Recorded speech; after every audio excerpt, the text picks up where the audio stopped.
ઓહ નો. મત આપવાના? મત તો જે પૈસા આપે ને એને મત આપવાનું છે. પણ કોને? ભાજપ ને કોંગ્રેસ?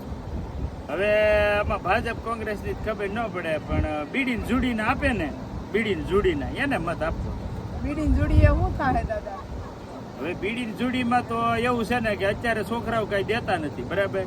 તો આવડા હમણાં બહુ સીડ્યા છે, ચૂંટણી તો પચાસ રૂપિયા આપે અને 2 બીડીની જુડી આવે ને 2 બાકસ આપે ને 2 સુરેશ તમાકુ આવે, એટલે એને મત હાલી દેવાનું. એમાં થોડો મત અપાય દાદા? દેશનો વિકાસ થતો હોય ને એમાં મત અપાય.